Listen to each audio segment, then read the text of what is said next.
groups can help. At Al-Anon, we understand. We too were lonely and frustrated, but we are finding answers in Al-Anon. Visit Yamhill Al-Anon on Facebook or call 503-435-4113.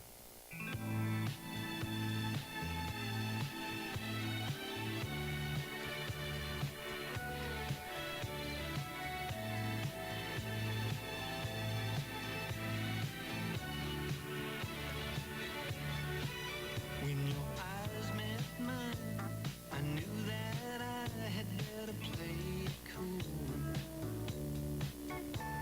I'm doing my best, trying to resist, 'cause I ain't no fool. Where in the world did you come from, baby? You waited just a little too long to look my way.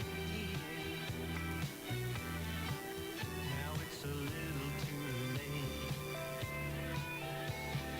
Where were you when I was falling in love? Where were you when I was falling in love? If I'd ever looked in those eyes before, we'd be together tonight, I'm sure. Where were you when I was falling in love? Where were you?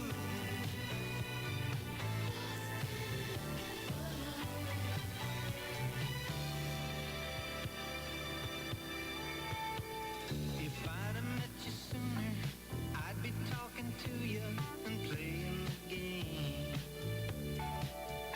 But the best thing for me to do is get up and leave without knowing your name. It might have been something special, baby, something only people in love could understand. Like this ring on my hand. Where were you when I was falling in love? Where were you when I was falling in love? If I'd ever looked in those eyes before, we'd be together tonight, I'm sure. Where were you when I was falling in love? Where were you when I was falling in love? Where were you when I was falling in love?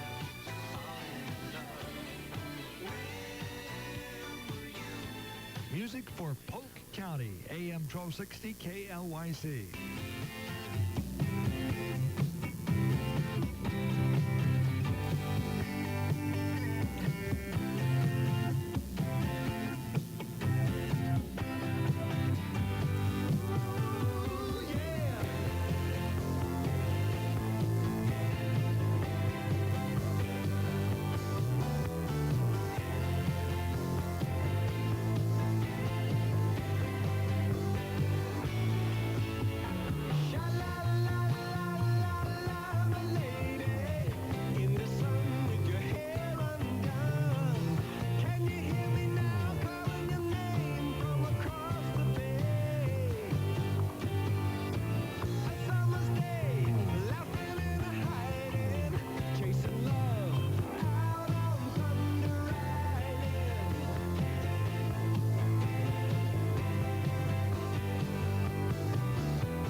Is it time to paint around your home or business and you're looking for a professional painting company you can trust? Try Smith & Company McMinnville. I'd like to ask everyone out there that's listening, have you hired a painting contractor in the past? And how did it go? There's a bunch of you out there that have hired contractors and it's gone just fine. But there's quite a few people out there, including a lot of customers that I've come across, that have had bad experiences. Whether it's contractors that just flat don't show up on time, contractors that switch products around and use cheaper materials than they quoted, someone that turns in an estimate that is one price and an invoice at the final of the job that's a higher price without even talking with the homeowner about it. We don't do those sorts of things. If we give you an estimate for something, that's the price. If we say that we're going to show up on time, or if we say that we're going to show up at 8 o'clock, we're showing up at 8 o'clock, if not before. And if we can't, we're going to call you. Our customers love us because of those qualities. We show up on time, we use good quality products, we're trustworthy, and the price we give you is the price that we're going to charge you. Smith & Company Painting, McMinnville. Dependable, professional, pleasant. Call them at 844-21-PAINT. That's 844-21-PAINT. Smith & Company Painting, McMinnville.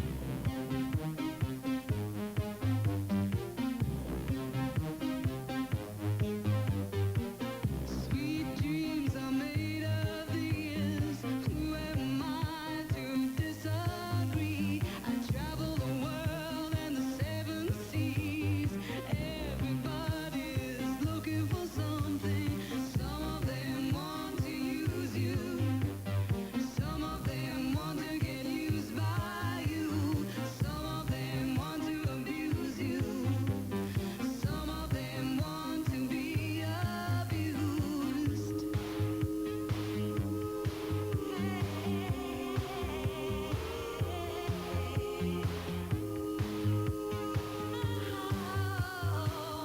Sweet dreams are made of these. Who am I to disagree? I travel the world and the seven seas.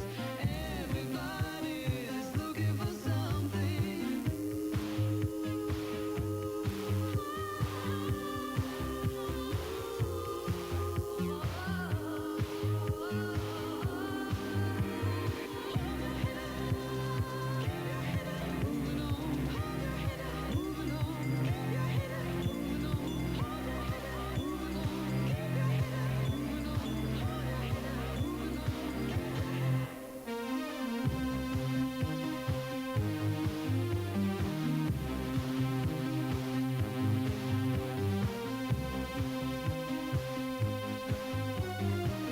of them want to use you.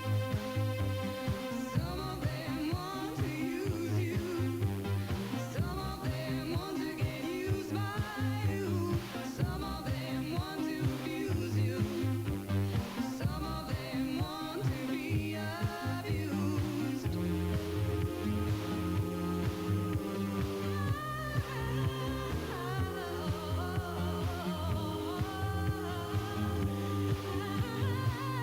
Sweet dreams are made of these. Who am I to disagree? I travel the world and the seven seas. Everybody's looking for something. Sweet dreams are made of these. Who am I to disagree? I travel the world and the seven seas. Everybody's looking for something. Sweet dreams are made of these. Who am I to disagree? I travel the world and the seven seas. Everybody's looking for something. Sweet dreams are made of these. Who am I to disagree? I travel the world and the seven seas. Everybody's looking for something. Sweet dreams are made of these. Who am I to disagree? I travel the world and the seven seas. Are you concerned about someone's drinking? When a relative or friend drinks too much, others are affected too. If you feel alone, that no one understands, or you have nowhere to turn, Al-Anon family groups can help. At Al-Anon, we understand. We too are lonely and frustrated, but we are finding answers in Al-Anon. Visit Yamhill Al-Anon on Facebook or call 503-435-4113.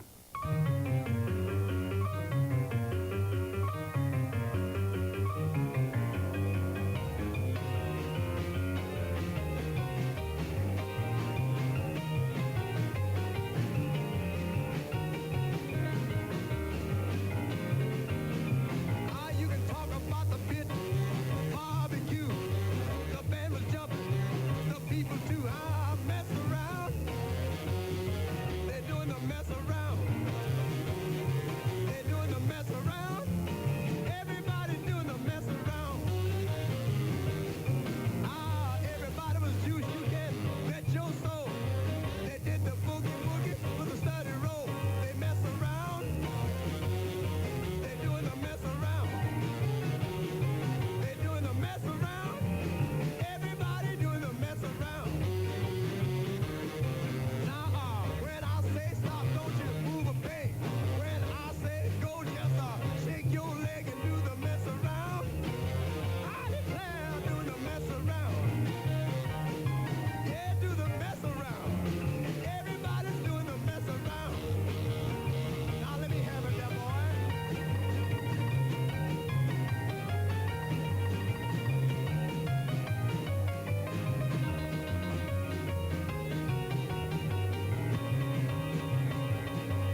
At Devo Screen Printing, customer satisfaction is our top priority. If you are looking for high quality and personal service, you have come to the right place. Devo Screen Printing will give you the personal service you have come to expect and enjoy. Devo Screen Printing offers the best in printed screen printed apparel. Devo Screen Printing is located in McMinnville and has been in business since 2009.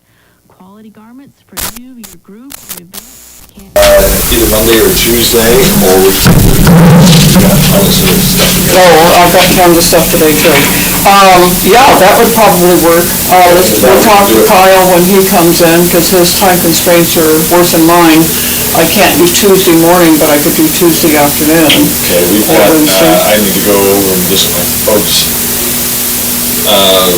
this weekend, Already? or this next weekend.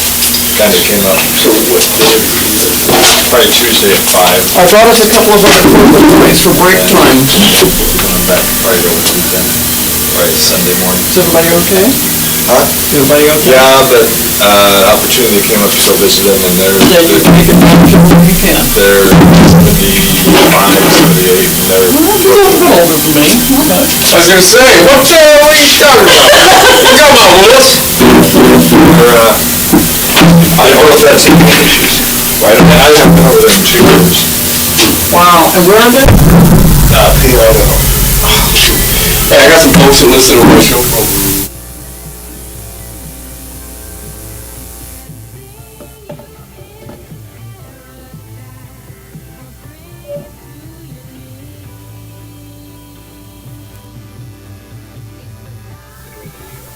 Just the back and plug out, we were cowboy singers.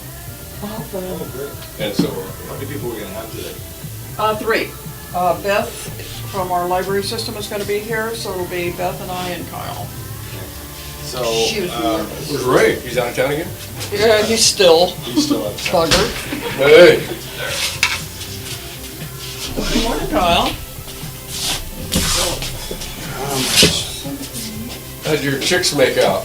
They are doing well. They are outside in the chicken coop, but they haven't gone. Not in the skillet? They haven't gone outside yet. What about the duckies? All right, I'm gonna go.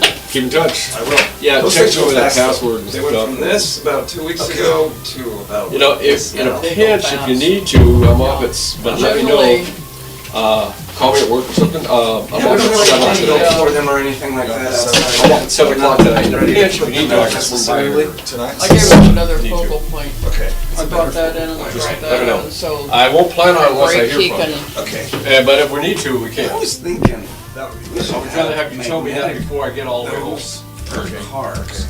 So Alright. every year we just. Let me know. I think people just have it right on there.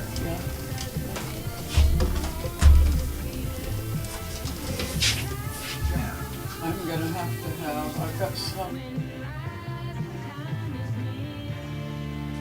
These, they need to go in.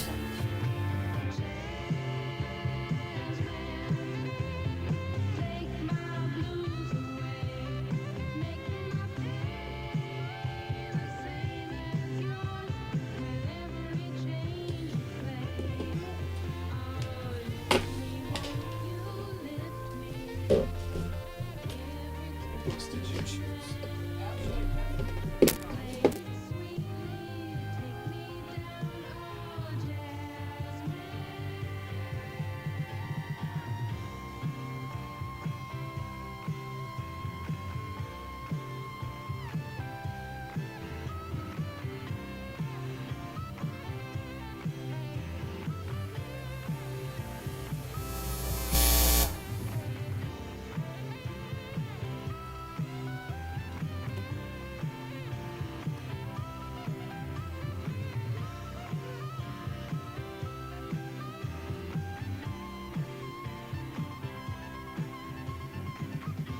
Time for a look at sports from KLYC. This is your NBC Sports Radio Young master See, we with could 21-year-old pre- Jordan Spieth, who set a new Masters record after 36 holes. Your leader at 14 under par, halfway through at Augusta. Charlie There's one. would have led Okay, the thanks, last Sam. 3 Masters is 5 shots I back have at school 9 at under. 5. Tiger Anytime Woods before leads the 5. at 2 under. And the NBA Tuesday. is up and over Wednesday for would the be- San Antonio Spurs, who won their 10th in a row by topping the Rockets in Houston 104-103. The Mavs won a wild one in Denver, outscoring the Nuggets.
Good morning. You are tuned right here to The Root of It on KLYC 1260 AM. I'm Kyle Hunter. We've got Sharon Diedrichson and special guest Beth Durr is going to be joining us in just a moment. This is your weekly gardening show, Yamhill County. We've got some information for you about some books today. And as always, we're going to start off with some weather talk. Sharon, good morning. Oh, good morning, Kyle. It's good to be here with you this morning. It's a little drizzly and wet outside. So. I did notice that. Chilly. I left the heater on in my greenhouse before I came over. So what has Rufus got in store for us? Well, he said that there are nice days ahead as well as wet and chilly ones. So I think he's covering all of his bases there just to make sure. But in particular, we had some rain roll in last night. Again, this is one of those weeks where I just didn't pay attention to the weather report until it happened, and I didn't expect it. Oh, wait 5 minutes and it changes. We had that terrific thunderstorm that I hadn't heard anything about at all a few days ago, and it was awesome. Right.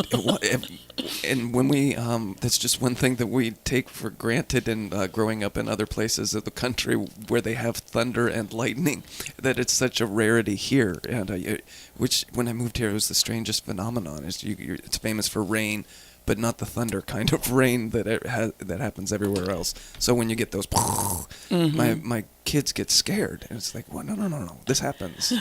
Yeah, those ones that make your little chest rumble. If they were ever in the Midwest, and some of them that we had back there, they'd be going, oh my word. Well, when the thunder happens before the lightning strikes, essentially. Oh, and then we count. We big go crack. 1, 2, 3. It's 3 miles away. Right, exactly. It's funny how many things like that stay with us from childhood on, and we just don't forget them or anything. But anyway, what's happening besides thunder, lightning, and drizzly rain? Well, then Sunday is going to be a good day tomorrow, apparently, and then next week the program actually has it stormy. That cold air front that was up in the Alaska Bay that we were talking about last week that was going to be moving in, it is actually going to be coming in, but it's not going to be as severe as we had hoped. But there are going to be chances for frost, and just looking at that, the forecast that's coming up here in Yamhill County, the 10 days. Yeah, we've got 39, 40, 37 lows at night, 36 as an expected low on Tuesday. Rufus actually says that the biggest chance is going to be on Wednesday and Thursday for a deep frost. Really? And because we're going to have clear skies on those evenings. Oh, and that has happened because when you don't have that cloud cover, the cloud cover holds the ground temperature in and keeps us a little bit warmer. But that'll be the nights to make really good and sure we've got the heat on in the greenhouse or cover the plants or whatever we need to do. Well, you were mentioning the heater in the greenhouse. Is that actually, you've been doing that regularly? You've learned your lesson from previously? Yes, I did learn my lesson. I planted things, as I had mentioned one time before, much too early, got all my enthusiasm up and going on some of those warm days, and then that cold front hit, and I lost several trays of babies. So they're replanted, and they're all coming up nice and good, and making me smile. All you did was lose time. I said, yeah, I know. No, I've got pole beans and bush beans and tomatoes, and they're sitting in the windowsill right now. And thankfully, I did not throw them outside yet, because those beans, I wanted to put them out there. But reading through one of the books that I brought in for today's show, it says that beans are really not frost resistant, so beans are not something you want to put out there. Not too early, no. And what I've done with mine, because they also don't like the roots disturbed a lot, moving from place to place, so I put them in peat pots. And so the peat pots, then when I want to move them out, I can put them directly into the ground, and then they can take off and do their thing and get that early start we need for our short growing season. Yeah. So, and then coming up later in the week, we're going to have warm afternoons, which is always good. That's when you get out in there into the garden. But it takes forever for the temperature to just warm up here regularly. So, of course, it's going to be in the afternoon when you're going to have the warmest things. Absolutely. This is the time of year when the sun is out, you go out and do your weeding and planting and doing what you need to outside. And then when it changes, you hit back inside the house and go read a book or cook something. And that's what you want. You want a little bit of rain to get that soil not soggy, but damp enough so that when you do get the warm afternoon, you come out there and that 3-foot spread dandelion just comes right out of the soil. It's just amazing. I was out there digging dandelions out of my yard on that sunny day also. Yeah. Got this nice big long tool that's got a crook on the end of it. Pop. Yeah, Fisker makes the people with the orange scissors, they actually make a tool that you just step on it and you press this thing in and the dandelion pops right out. It is so, you don't even have to bend over. There's no getting down. It's just step on it, pulls it right out. You mean I don't need to get muddy knees? No, not at all. This thing is not only incredible, but yeah, the dandelions are out. I'm past the point. I attacked my dandelions last year very well and effectively, but I've got about 10 plants that are now interdispersed in the lawn, and I let them go to seed. So now I am in a mess come May. Yep, when you're walking around the yard and you see a yellow flower, you reach down and grab it before it can go to seed and take it away. But Pete and I had an interesting thing the other day. We were out in our yard doing some work in the front, and our neighbor came over. He's a really nice guy, and we were chatting away, and he says, "Hey," he says, "I just came out here to look around and see." He says, "I've got dandelions up in my yard this year, and I want to find out where they came from." And I'm going, "You have yellow flowers, we don't." So we were laughing. We had a good laugh over that one. So he brought me a bottle of wine and said, "Sorry." Sorry about the dandelions. No, and I feel like all of the work that I spent last year, it easily goes for naught if you just let a few of them survive. Between the wind blowing those little puffy, beautiful things around that our kids used to go blow for us, and the wind itself carrying it, the birds carrying it. My dad would get so angry at me for blowing those dandelions, and I would be like, "Dad, calm down, calm down." And now nobody gets to make any wishes on my dandelions. No. Don't do that anymore. Yeah. So about the risk for frost, because that is something that as gardeners we're really aware of. The dew point, which helps forecast the frost when it's going to take place, is it's going to be at a lower point, which means that water's going to freeze more likely. So with the cold air next week not reaching as deeply into the Pacific Northwest, and it's not lasting as long, we're not going to get that critical hard freeze bullet that they thought that they were going to get here. And that would have, because of the warm temperatures that we've had already this year, things are blooming early. I mean, you just go out there and the trees are full bloom, flowers everywhere. If we were to have a hard freeze, which is something it'd be devastating. where it's freezing almost all day for a couple of hours, not just for 2 hours, like 6 hours, then devastation could have happened. Absolutely. So we don't want that to happen, and we're hoping that this forecast prevents all of that, but something to be aware of. Absolutely, and one of the encouraging things is some of the folks were talking over at Master Gardeners were talking about the fact that we've had this unusually warm weather, so a lot of the fruit trees and the nut trees and everything are starting to bloom already. Okay, and they shouldn't be, and they're going, but we don't have enough bees to do the pollinating. So Because what's that they're not going to out do to here, our right? crop? But I was in the backyard, and in my backyard, I had when I was checking my trees, I saw quite a few little bees running around in there. So I go, "Yay, go!" Well, and when I'm in my garden, I think that I keep seeing the same bumblebee, just one, and that's it. And I'm not seeing the mason bees, the activity. I did capture I a had few. some. I did capture a few yellow jackets in the yellow jacket trap, thankfully. Yeah, So there's a few generations that will stop. Yeah. So with this frost thing, perhaps you can answer a question for me as far as that goes. Is Pete's going, well, the soil is so moist, if we're breaking the surface of the soil, that's letting some of the moisture out. But what cause and effect would that have on frosty nights or whatever like that if we're loosening up the surface of those soils? Yeah, wow. And if the theory is that the evaporation is happening, that's what you want, because that's actually warmer. So the air is less likely to freeze, the soil is less likely to freeze the longer that evaporation process is happening. So it's a good thing. Yeah. To break up the I kind of thought soil, it was. So anyway, Yeah. but that's something that folks might think about, because this time of the year we've had so much moisture and everything that the surface of the soil is pretty much compacted, and it's time to loosen it up and let it breathe and let it take some of the nutrients that it needs to, and to correct that situation. Yep. So we are going to, let's take a break so that when we come back we can talk about books.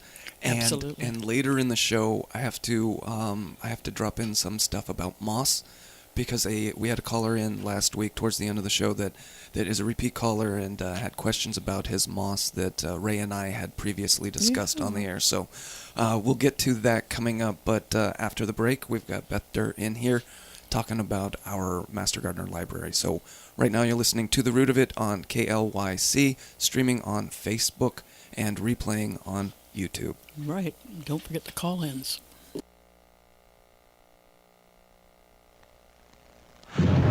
KLYC News, the latest from around the country and around the world.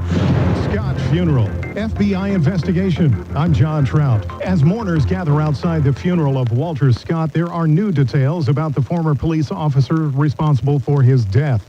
Correspondent Martin Savage reports Michael Slager is being held in isolation. He's also, the sheriff said, not on a suicide watch, but they are very carefully monitoring his mental health, and the guards would rotate past his cell far more frequently. We should also point out that he did have visitors yesterday, at least via a television link, and that's the way visitation is conducted at this detention center. The FBI now investigating after nearly a dozen San Bernardino County Sheriff's officers were seen kicking and beating a man who had surrendered after a long pursuit. Jolene Binder, the girlfriend of suspect Francis Pusock, said her boyfriend's beating was unwarranted. They beat the crap out of him, and now they're trying to do everything that they can to avoid them being in any trouble. The Sheriff's Department says 10 sheriff's deputies are now on leave.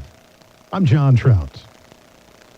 Meetings today in Panama could restore U.S.-Cuba relations. President Barack Obama and Cuba's Raul Castro stood near each other at a historic summit of the Americas on Friday, marking a major milestone in their efforts to end decades of animosity. Obama and Castro, separated by the presidents of Ecuador and El Salvador, stood in the second of three rows at a Panama City Convention Center. The sight of Obama and Castro in the same room instantly became a symbol of their bid to renew diplomatic ties that were severed in 1961. I'm Gary Cohen. Officials trying to find vacationers to the Virgin Islands who may have been exposed to a deadly pesticide. Correspondent Sarah Gannam says the pesticide company is under investigation. Terminix issued a statement saying that it is, quote, committed to performing all work in a manner that is safe and is looking into this matter internally and cooperating with authorities. The children of a Delaware family believed to have been exposed, 2 boys aged 14 and 16, remain in comas.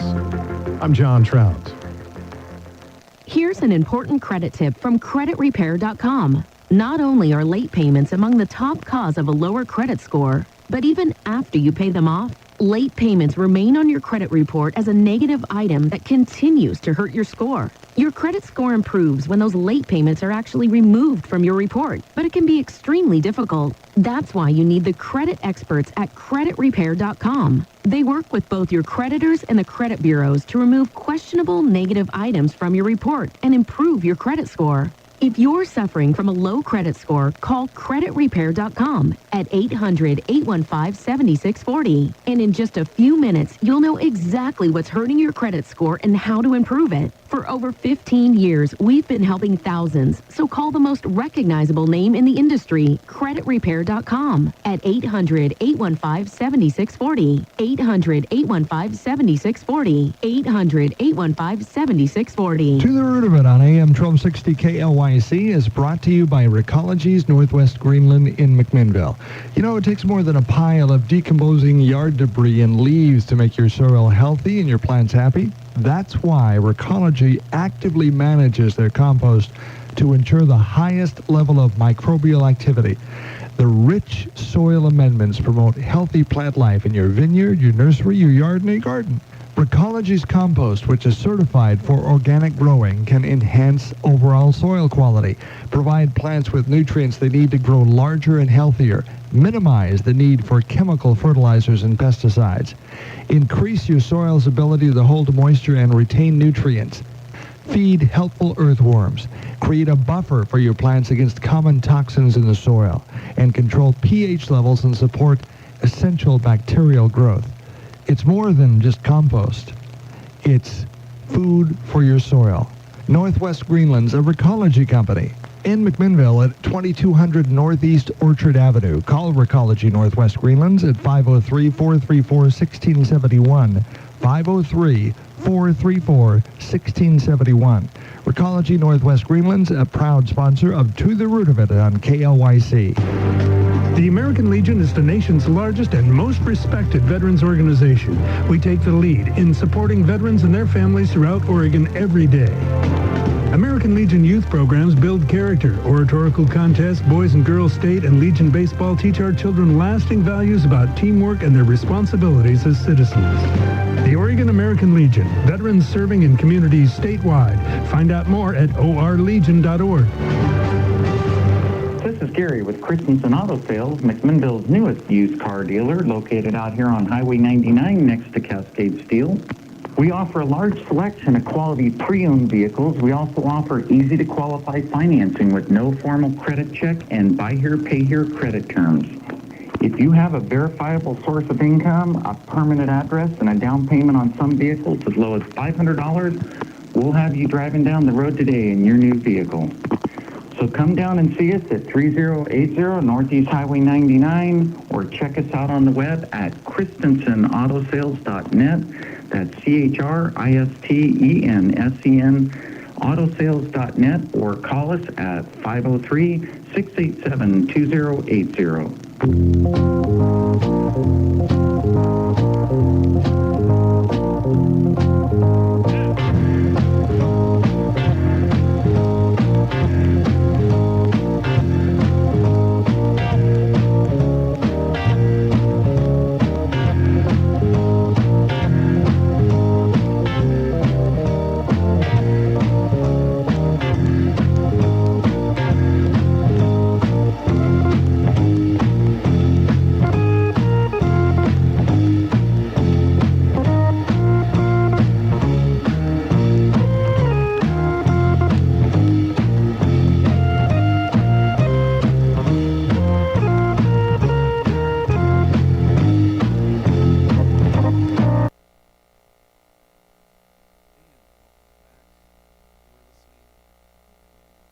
And welcome back. You're listening to The Root of It right here on KLYC.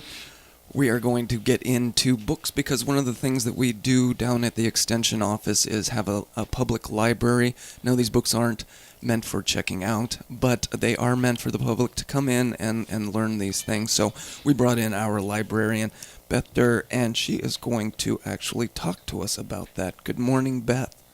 Hi there, everybody. So Beth, you know what? I sometimes have to turn microphones up there. So you go. So good. So you're going to be in here, and so one of the things that we'd actually like to talk about the particular library is actually, why don't we talk about the rules that if I were to go into the Extension office, which is located off on Lafayette Avenue here in McMinnville, I go into the Extension service and I say, hey, I'm just looking for a book on something particular to gardens. And you're going to take me into the back library area, and then what happens? What are the rules there? What's going on there? Okay, we are strictly a reference library. We are not. There's no checking out books. There's no taking any books. It's the famous slogan that you end every article in the Grapevine we have with. We have a mantra. Right. Yeah, it's our library mantra. We are a reference library, not a lending library. There we go. Yeah. We have a budget that we have to stick to, and if I'm having to spend money to replace a book that's missing because somebody decided it looked better in their own library than our library, that means money that I don't have to buy something new. Right. So So don't steal our books. Yeah. With that being said, a person is more than welcome to come in, and they have access to what type of books. And you betcha. And I would really encourage people that, for one thing, I think if you're not sure if you want to buy a book or not, you can come down to the library and look at our copy and decide whether it's something you really want to spend your money on. Well, that's a really good point, because some of these books are upwards of $30, $40, $150 dollars because of the big, bright, glossy pictures that are contained within. So you have access to these. You can check them out, and then you can decide whether you want to go out and buy them or just you can do your own research right there, write down your notes, and then go do what you want. And if the book's always it's there. Right. Beth, isn't there normally some of the Master Gardener volunteers that are there at the library during those hours that can assist people with being able to find the information that they need on the research references that we have? That's true, and besides which, we have two people in the office, the front office, Rhonda and Deb. If there's not a master gardener there, they would help you out if you had questions. Yeah, and if they don't have... So it's not like you won't be overwhelmed when you're in there, because Right. there will be somebody there that will guide you. Exactly. And also, if the information isn't like immediately readily available, they have these intake forms that we have down there that we can fill in all of the information. If you bring in a sample of a plant or a bug in a little container or whatever, or just your question, they can fill those things out and have them so that when a master gardener is available, that they can take care of that for you? Exactly. Because actually, we don't have the answers off the top of our head all the time. Being a master gardener is more of knowing where to find the information rather than just having the information in the top of your head. Oh, if I had to memorize everything in your library in there, I would have to have a head this big. Well, you'd probably be on Jeopardy. Yeah, there you Thank go. goodness. Exactly. That's a good point. Good point. So in your book look article in our monthly newsletter, if you go to extension.oregonstate.edu/Yamhill, there's a link to the newsletter, and in this month you have outlined exactly what is contained within the library. You've got the Red Dot Society, the white binders, because it's not just books. It's academic papers. It's all of the handouts that OSU has, right? Oh, I know. I've been going on and on about these binders for a couple years, and I have veteran master gardeners saying, well, binders, what's with these binders? Well, we have besides the books, we have binders, and in these binders we have all the handouts that we can hand out to the public. And these handouts, basically, it's a pretty cool thing, because it used to be back in the day, you had to pay if you went in and you needed some information on, say, growing raspberries or something like that. We would give you a OSU publication, and there would be a 50-cent price tag on it. And nowadays we don't charge, because what we're doing now is we can make copies on the machine cheaply enough, and this and that, and so. So all of these handouts, and it's like raspberries, it's raised beds, it's a whole gamut of everything gardening.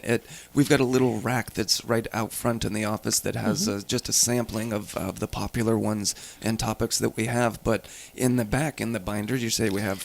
Well, the information we have in the binders are not only the OSU publications. We in the front office, there's a couple of drawers full of all these handouts that we hand out. Filing cabinets full of them. Yeah, but basically all of those are all OSU publications. Now, we have other publications available that the USDA puts out, University of Washington puts out, other universities. Basically, most of the information that we do hand out, you can find on the web. A lot of this stuff you can find on the web.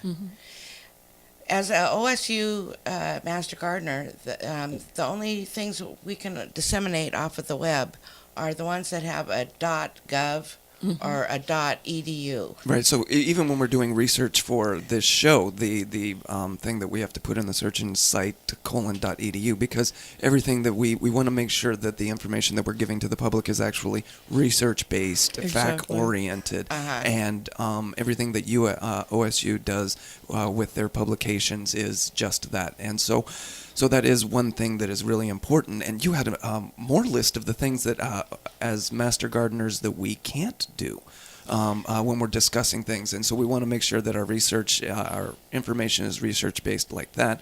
But there's information that we just aren't allowed to talk about because it hasn't been confirmed. Or, Well, a case in point, you had brought in this book on, I think it's Dandelion Hunter. It is the Dandelion Hunter, and we can And talk it's- just a little bit about it just later. But Rebecca Lerner, and it is more of a narrative book than it is of a research-based orientation. It's about a woman who goes foraging, and as much as I would like to say the things that she did were great and wonderful, and she ate this and did that as an OSU master gardener, we can't do that because she's not a scientist. She's not research-based. Well, basically anything about eating something wild, also mushrooms, we for do not instance. talk about mushrooms, recommend mushrooms, Yeah, because identify mushrooms. We don't do that. because of the poisonous factor. Mm-hmm. And two other things that for sure we can't talk about is we can't recommend any product or a business. We can't say, oh, go on down to so-and-so and buy this. And especially with chemicals, because there are so many chemicals that are out there that are beneficial, harmful, and we don't Right. get into that. We can discuss what the process is and maybe what they do, but we can't recommend doing this for yours when it's concerned with chemicals. Yeah, one of the things I think that we were instructed at one point in time is when it comes to those chemicals is to find the shelf that has the chemicals that have the ingredients necessary for your job, whether it's weeds or bugs or fertilizers or whatever, and then reading the label, using it according to the label directions, that and is being so true. very careful. Read the label. Absolutely. But we don't recommend brands of products or anything. It may be that it's recommended you use certain solutions, but then you have to go and find that because, like Beth said, we don't recommend manufacturers or companies. We're not in that business. Well, because we are associated with Oregon State University, And you never and know- we have to go by their guidelines because we get funding from them. we get funding as extension, but they're federal. They get money from the federal government, so they have to adhere to even stricter rules. Well, and on that same subject, we have legalized marijuana in the state. Mm-hmm. The OSU Master Gardeners won't be handing out any information on that because of the federal funding, because it's still federally outlawed. Right, it's not a topic that we discuss. Just like mushrooms, it's not. Yeah, We don't handle them. exactly. We don't handle that. Yeah, exactly. We have to operate within those guidelines and do that to not just abide by the law, but to protect the public. Right. And so that there are rules. But one of my favorite books that's in the library, or pamphlets actually, is because, like, when it comes to planting things, a lot of our gardening references have zones and so on like that, and it says you can plant this or plant that or everything. But we have unique microclimate areas, and in the Master Gardener office, we have some that show which items will grow well, when to plant them, and how to plant them. Because but the information is for Oregon. It is, right, and a lot of it is strictly for Willamette Valley. Right. So it's really cool to have those in there too. And Well, that's true because there's some great books out there. The Brooklyn Botanical Gardens, for one, puts out great books. But what do we have to do with Brooklyn? We're not. So I personally, I really like having a local. We call it Northwest. So In this case. you brought in 3 of your favorite books here, that things that are specific more to this area and everything here, Beth? And why don't we go ahead and talk about those when we come back from the break that we're idea. going to get into right now. It's 9:30. And I'd like to talk about the things that you as the Master Gardener librarian, you've probably touched every book that's in the library, and so you've got an opinion about what makes a good gardening book. So why don't we get into that after we come back from the break. You're listening to The Root of It right here on KLYC 1260 AM, streaming on Facebook and rerunning on YouTube.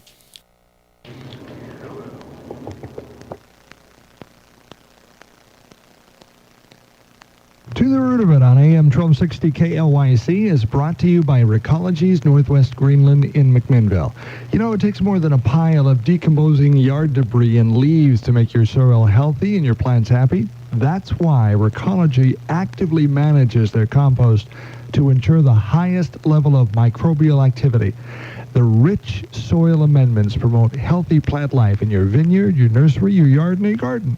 Recology's compost, which is certified for organic growing, can enhance overall soil quality, provide plants with nutrients they need to grow larger and healthier, minimize the need for chemical fertilizers and pesticides, increase your soil's ability to hold moisture and retain nutrients, feed helpful earthworms, create a buffer for your plants against common toxins in the soil, and control pH levels and support essential bacterial growth. It's more than just compost. It's food for your soil. Northwest Greenland's a Recology company. In McMinnville at 2200 Northeast Orchard Avenue. Call Recology Northwest Greenlands at 503-434-1671.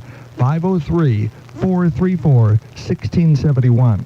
Recology Northwest Greenland's a proud sponsor of To the Root of It on KLYC. If you haven't tried Banner's Restaurant in McMinnville yet, make it a point to stop by the next chance you get. Check out their daily specials. At Banner's Restaurant, you can enjoy everything from burgers to pasta to seafood to steak. Banner's Restaurant can handle special parties up to 50 people, and they also cater to special dietary needs. If you have a special request, let them know. And mention you heard this ad on KLYC and get 10% off of your meal. Banner's Restaurant, McMinnville, near the Dollar Tree. Great food and great service from people who want to make your visit enjoyable. And don't forget to ask for 10% off with the KLYC radio special at Banner's Restaurant. Big company support with small town service in electrical, security, communications, and industrial control. That's D&D Electrical McMinnville.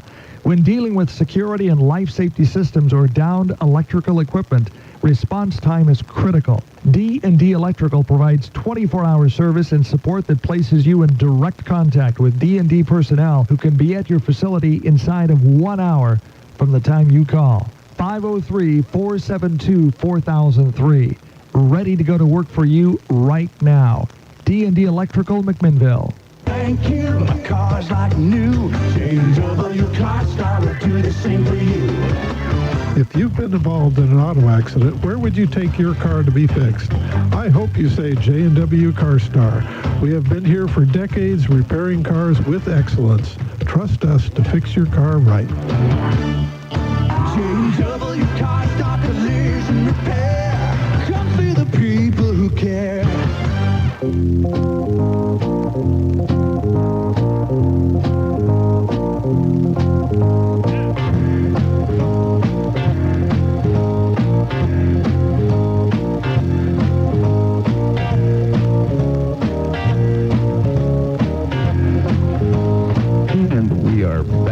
You were listening to The Root of It right here on KLYC.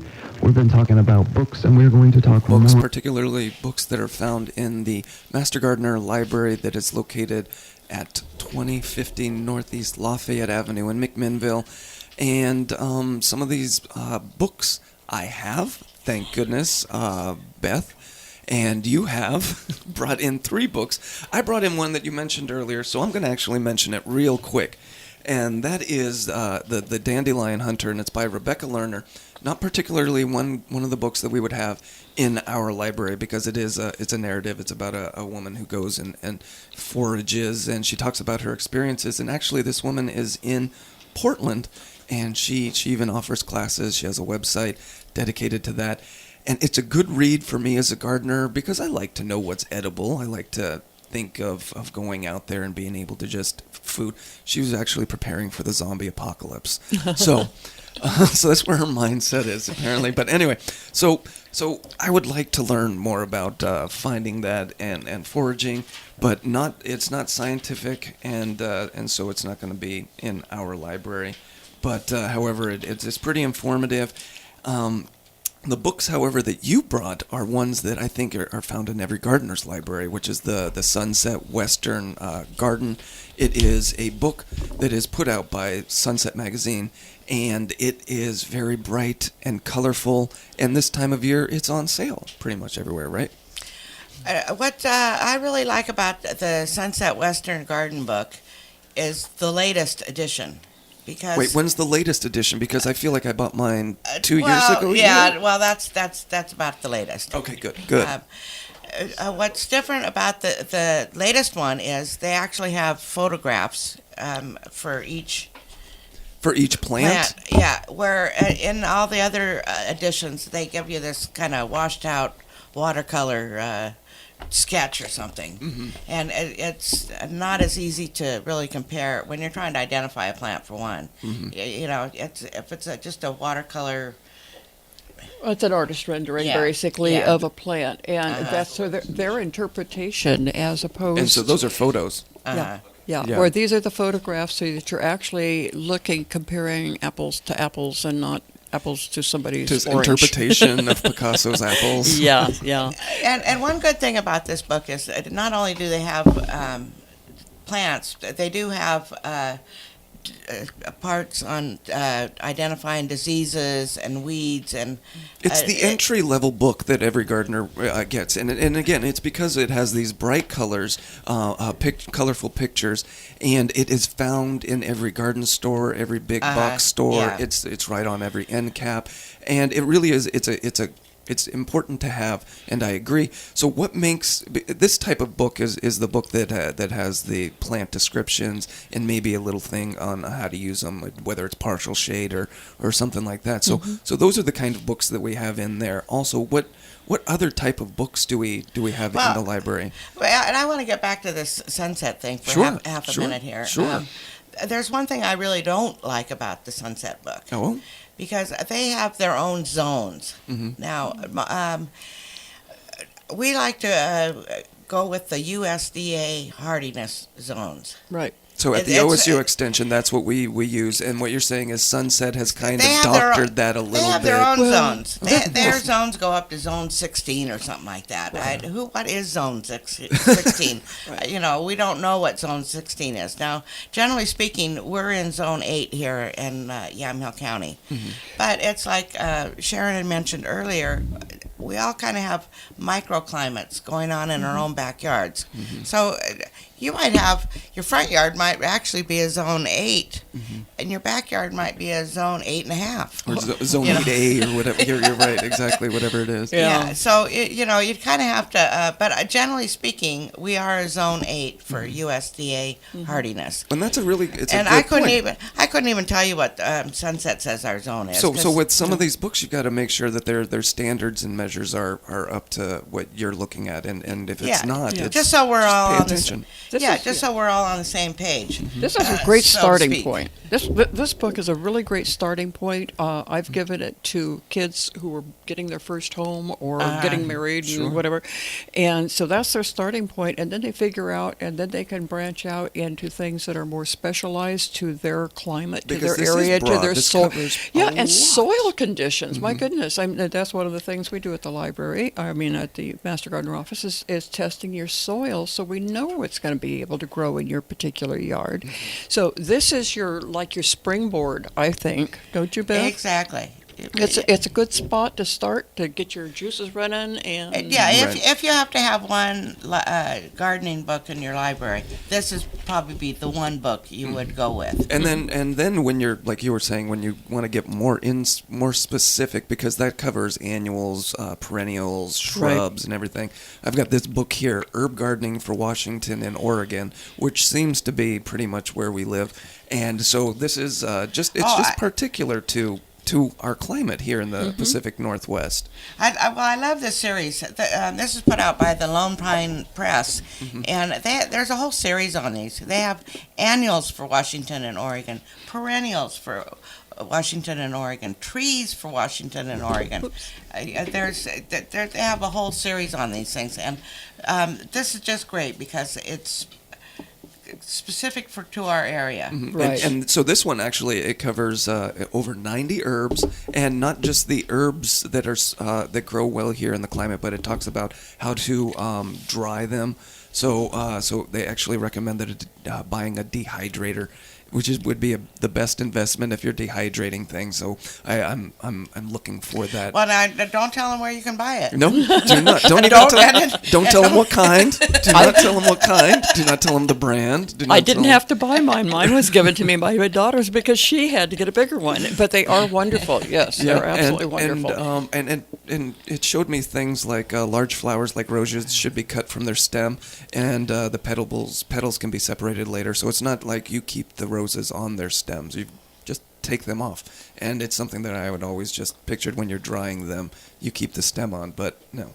Lavender's best dried in bunches and loosely tied with strings, stuff like that. So it's contained in such a little small book, whereas the Sunset Western is one of those big 8 by 10 encyclopedias. So I brought in one of those too, and it's just as heavy. And but this small little thing, 90 herbs covered in there. Well, and it just might be something you're really totally interested in. Right, exactly, which most gardeners are. They want to know how to grow those spices and those herbs. So so what else do you brought in a specific book that's on the bottom there? Okay, this book here is called Growing Vegetables West of the Cascades. And the guy that wrote it, his name is Steve Solomon. And from what I understand, he worked at Territorial Seeds. Whoops. Here we are talking about specific. That's all right. You're not recommending the business. It's where he worked. Okay, but this is where this is where the guy worked, and this is, and Territorial Seeds is a seed catalog company out of Cottage Grove. Yes. But anyway, what is really good about this particular book is it's growing west of the Cascades. Now, that's about as specific as you can get. Right.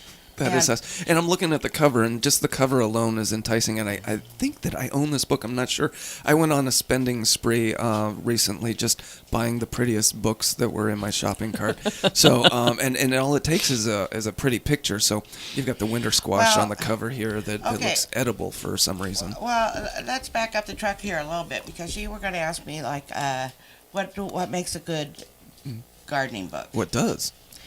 In my idea, the main thing is pictures. Pictures. Oh, if it's got good pictures, this is a good book.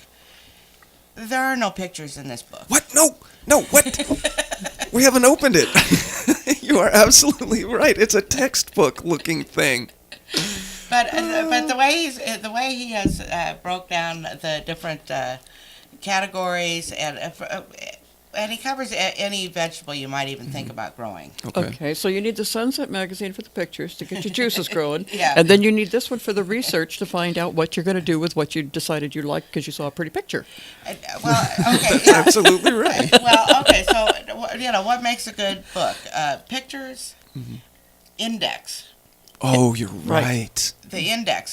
Because I don't want to have to thumb through, or try to look in the table of contents. I want every plant listed in the index. I want every process listed in the index. And there's about 3 different of the Sunset Western Garden books, that were published 5 to 8 years ago, that really have a crummy index. Oh, yeah. I have one that was published about 45 or 50 years ago. Well, That's a crummy hold on to that. Hold on to that. You've got an antique.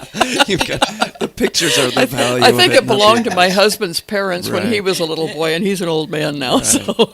Right. And this has an excellent index, the Growing Vegetables West of the Cascades. It really, it has a, if you just have the inkling and a little bit of inkling in your mind. Because that's a good place to start, is absolutely the index, not necessarily the table of contents. The index has the more specific topics and Yeah, and you can go right to the page. You don't have to go through a whole chapter looking for what you're trying to find. Well, when you and I were at the Daffodil Festival down in Amity a couple of weeks ago, there was a gentleman and his wife came in and they wanted to do a hydrangea thing. And they wanted to know more about it. And some of the books that you brought down there that we had on the table and everything, I was impressed. He hit the index on that, and he opened the pages up, and he found exactly what his wife wanted to know while she and I were chatting. And I've seen you do that before, Beth, at the farmer's market or at any of these displays, is you pull out the books. Like, I hit the Google, I hit the the internet, I ask the question, but you can open the book and say, no, it's right here. Right. Almost just as fast as I can go through the search engines. And my thumbs don't get sore. Yeah, my fingers at this age don't move fast enough. You're young enough that you're still move faster. But I'm at the age where arthritis is starting to hit in, and I'm getting cramped up. Exactly. So a good index is something you're looking for. A good glossary, I'm sure, follows that as well. What else are you looking for with your books? Well, there are so many books out there. By the way, we have an excellent library at the Master Gardener office. I'm not trying to toot your own horn, but beep beep. Yeah. You've worked hard on it. You should toot your horn. That thing is so much better than it was 4 years ago when I first came here. Well, I've got a good committee because it's just not me. There you go. There's Exactly. There's 6 or 7 of us on the committee, and we're working on it all the time. And there's so many books out there. Yeah, buy this, But no, nowadays we're all narrowing it all down to the Northwest interest. Oh, good. Right. And that's why we have established what we call the Red Dot Society. And I personally, You got one here right here? Yes, I kind of made this up my own self. But I thought it was a play on words from the Red Hat Society. And Okay. The Red Dot Society is meaning that it has a Northwest or local interest to it. So any book that you look at the spine that has a red dot on it in the library, then that's going to be specific here to the Northwest. That's a good idea. Yeah, and this is really what we're trying to focus on as far as expanding the library goes. Well, the scope of the books that are available in there is pretty extensive also. Everything from soils and what you might need to landscape design to vegetables and vineyards and orchards and so on. And we have a whole section just on roses. Exactly. That's so. Whatever. Personally, I hate roses, but. Oh, heaven forbid. Yeah, you don't want to say that. But you hurt someone's feelings. But no, that's okay. No, we all have our preferences. Well, because they get a lot of diseases on them. Oh, and sure. They're high maintenance. Right. They are, and some things, some folks would just as soon eliminate some of the flowers and grow more vegetables and so on and so forth like that, and fruits. My goodness, my little yard, I put in apples and cherries and one grapevine for eating, and eliminated some of the bushes. That brings us to this next book. Okay.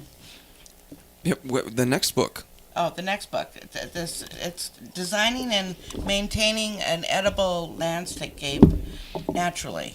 And it looks like a very aged book, Beth. I'm looking at it, and well, who cares? we do care, because as we were talking about off of the break, and sometimes when you get these older books that are dated, let's say a couple of decades old, the pictures are nice to look at. Well, there's no pictures in this book. Again, no pictures. It's another reference book. But sometimes the information can be dated. Well, the first half of the book just about covers. And what's the name of the book again? Designing and maintaining your edible landscape naturally. Oh. So naturally, I'm assuming we could turn that into organic meaning nowadays, because the book looks like it's from 1980, 90. Oh, it could be, but the first half of the book talks about getting your soil in the right condition for growing edibles. Right. Now, say say you want to plant some kind of ornamental bush or something in your yard. You're not going to go to a whole bunch of trouble to find out is your pH right. You just stick it in the soil. Yeah. Right. But when it comes down to growing stuff that you eat, you really want to make sure that you have a good soil. The pH, you're looking for about 7 is about what we're always looking for most food that we're going to eat in our belly. Yeah. And so the information like that is what you go for in a book like this. And in that case, it's really not dated. No. Oh, good point. Because some of the scientific stuff just really doesn't change. It's not going to. You can go on and on about new hybrids and new seeds and new this, new that, but a lot of this information really is not dated, even though Right. it seems like it might be dated. Goes on forever. Plants Yeah, need but- this much light. They've always needed Yeah. this much light. That isn't bet. Yeah. changing anytime soon. Yeah. Right. Yep, Beth was over at my house for a while yesterday, and she's going, well, where do you grow your vegetables? Or where do you grow your plants? So we were wandering around, and I have like one blueberry plant, but it's very close to some of my landscape plants. And so its pH needs to be lower. Lower, yes. So I do my sawdust thing and do things right around the area where that plant is, so it's happy, but it doesn't disturb my big rose bush that's 5 feet away from it. So there's ways, and I'm sure that this probably tells you some of the things you can do. And strawberries are in one place, and I think.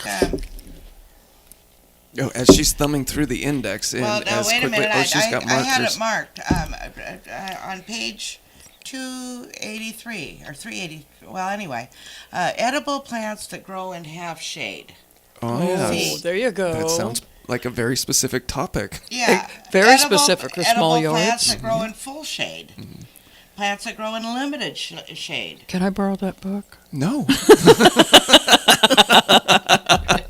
She's staring at you aghastly. You're being tested, Beth. So, you know. No. Good answer. Good answer. Yeah. Yep, that's it. That is very specific. And you know what? I think that's one of them that I may have to do a little research on, because she was talking about climate zones within our own yard. And my front yard, I have to look at totally differently from my backyard, because my front yard has a kind of north-northeast direction. My backyard has a south-southwest direction. So I have to climate condition plants to grow, or pick plants, not climate, but pick plants that will grow in those specific areas and be happy and productive. So I could grow shade-tolerant veggies in my front yard. And that's actually a pretty good segue, because last week we had a phone call in asking about Yes, we did. moss and how to return his moss. The dreaded moss. Yeah. But when we come back, because we're going to take a break, we're going to get into that question. If we have more time, I'd love to talk about some more books. But we actually have a question about moss that we're going to get into. We do. And Beth will... Don't eat it. Don't eat the moss. And Beth will come back and visit with us on books again some more, I'm sure. So we're hoping so. Yeah, But, I just might, because this has been fun. That's good. So we'll be right back. You're listening to The Root of It right here on KLYC. KLYC. Time for a look at sports from KLYC.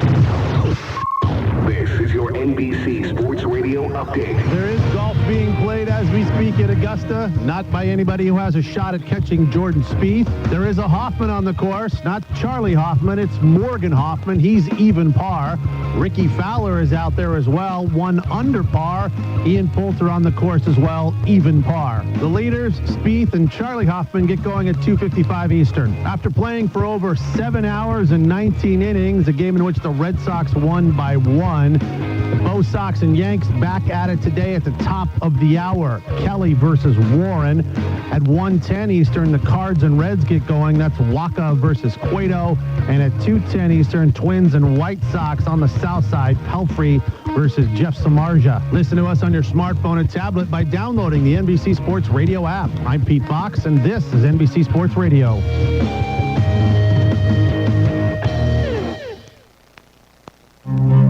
So what if someone owned your GM vehicle before you did? It may be pre-owned, but it's got the same stuff it came with, like OnStar. Yep, that service that sends help in a crash, runs diagnostic checks, and gives you roadside assistance.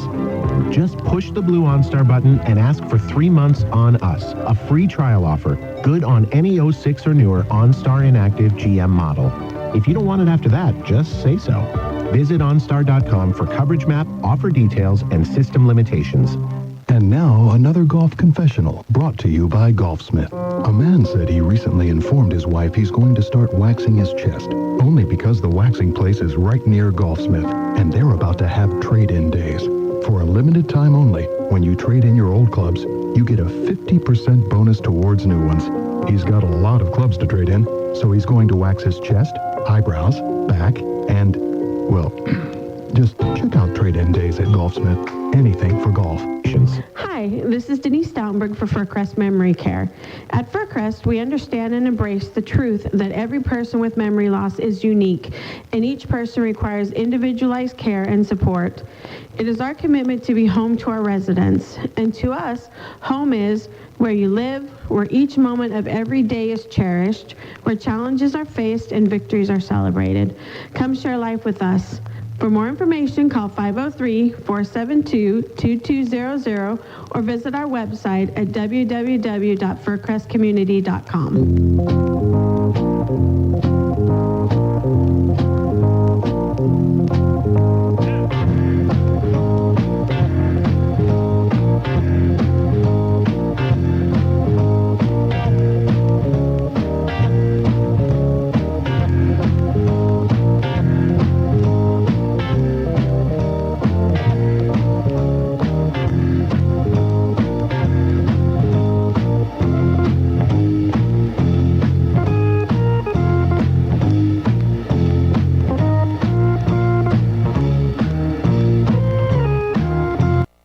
And we're back. You are listening to The Root of It right here on KLYC. And we had a phone call come in to us before Ray actually left for vacation. And this was back in January. A gentleman was curious about moss. He needed to eradicate it from his lawn, didn't he? He didn't want that in his lawn. He had a shaded area that that just had the moss growing in it. And Ray and I, we were doing a good job of converting him into the fact that moss exists and that there are some places that it should exist. It looks pretty, and if you take care of it, it's nice and green. And but he was already of the opinion that he was going to get rid of it, determined, had already taken steps. However, Ray and I converted him to our side and he wanted to accept it. So. Good job. Had he eradicated some of it, and he had brown patches where nothing was growing? And he called last week saying, it was a good idea. Thanks for suggesting that I accept the moss, and I willingly accepted it. However, I had already taken step to eradicate, and now I have a big brown patch right there. That's bad, because he wants moss to be there. And he's like, okay, so how do I get the moss to come back there? And so it's really not as hard as you would think, because as easily as it does grow there, it's just as easy to regrow. Moss is pretty good at doing that. There are two types of moss. There's the acro. I'm not even going to say. There are two types of moss. They're Greek words or Latin words. And one of them grows more upwardly and has its reproductive organs up at the top of the branches. That'd be those little kind of fuzzy things that stick out of the top a little bit, yeah. Exactly. Like little hairy-looking things. Exactly. And then you've got the other kind of moss that grows out laterally towards the ground, and so its reproductive is closer inward. And the reason that that's important is because to propagate the moss, you want to shred it up and put it in little piles distanced away from each other instead of clumped in one area. Oh, sure, because it wants to grow, and if you have it in the small clumps, then it can branch out from all areas, going in whatever direction it wants to, and fill in the voids in between. But the important thing is one grows faster than the other, which is to say the one that grows more upright. And that's the one that's the prettier one, in my opinion. It's fuzzier. It's nice to walk on. It doesn't really... It doesn't look flatter. Okay, I'm going to ask a really dumb question here. They say there's no dumb questions, there's just dumb answers. Sure. But okay, so is there boy moss and girl moss? No.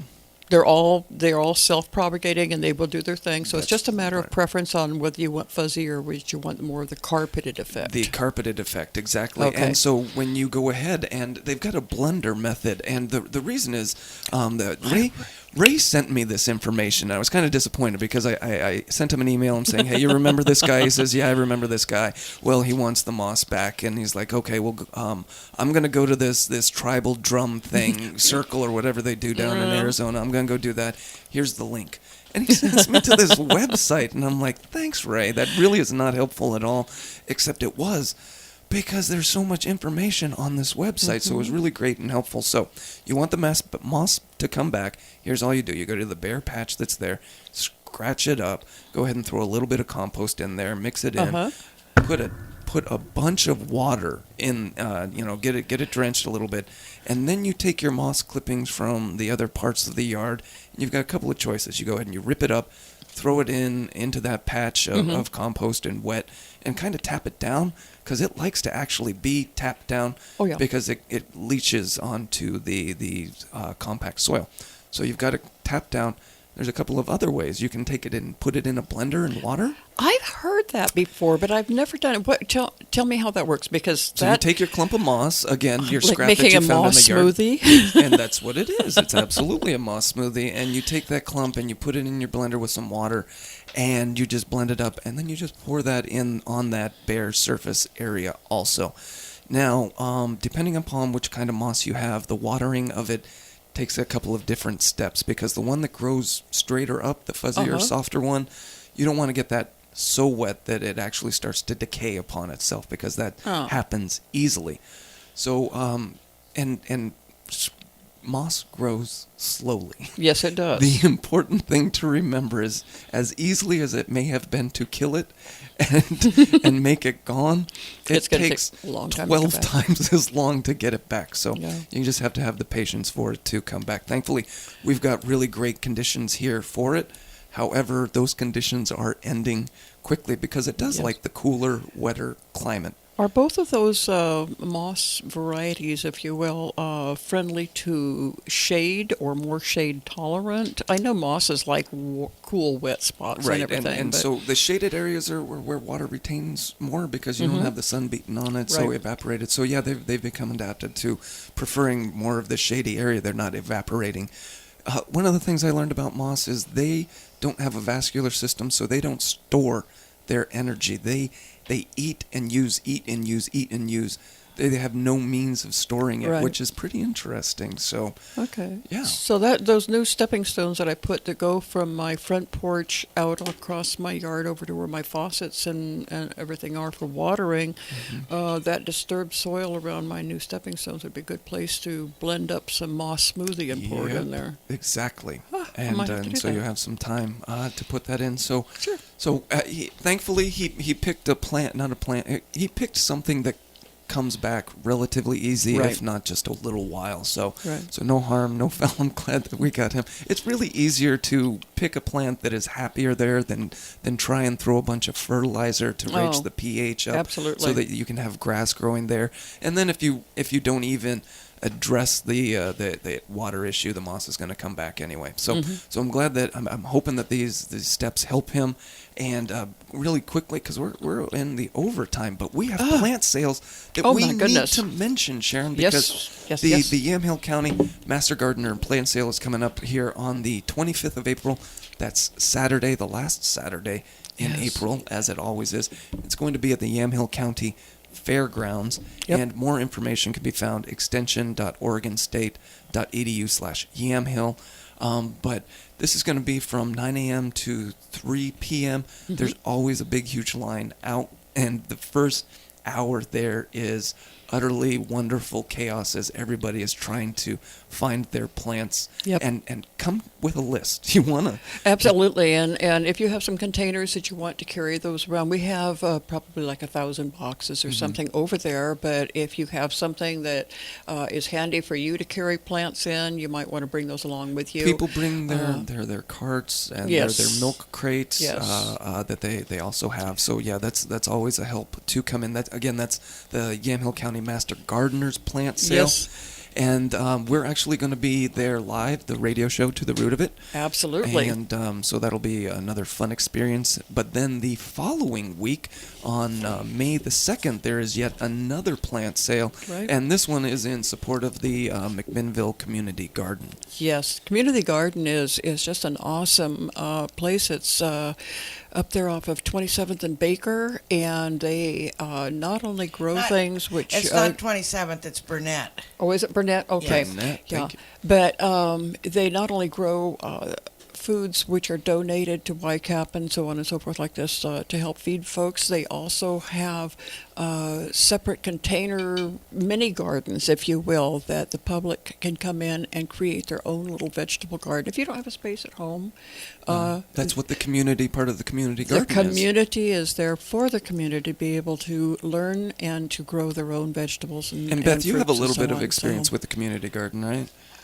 Well, I also wanted to mention that they have the children's gardens. Oh, yes, they're awesome. And so here you got these kids, and they're anywhere from 3 to 10 or something, I don't know. But it's great to see these kids. They actually get to plant something and watch it grow. They could be living in an apartment or not having access to any kind of garden at their own houses. And to see these kids grow these things, it's just wonderful. It is. Awesome. It is. It's an awesome organization, an awesome opportunity for the public. So, if for some odd reason you can't make it to the plant sale on the 25th of April, there is a rerun of similar plants at the plant sale for the community garden. And and again, where's the community garden? Burnett and Baker. All right. Burnett and Baker. And the plants that they're going to be selling there, well, we sell thousands of plants at our plant sale. The ones that we don't sell are going to go over there to help the community garden. Now we have to get this location down right. I hope so. It's not Baker Creek Road. Thank you. Baker. It's West Side Road.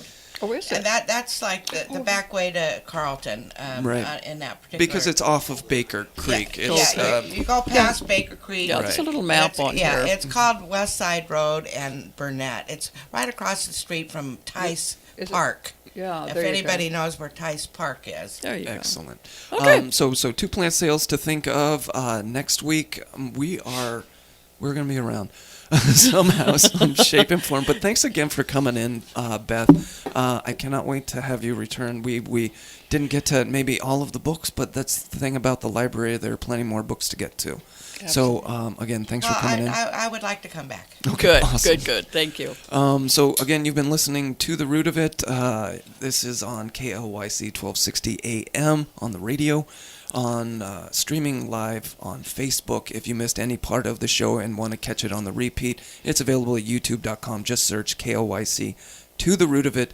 Thank you, Sharon. Thank you, me. And thank you. And to Ray, keep your tools sharp.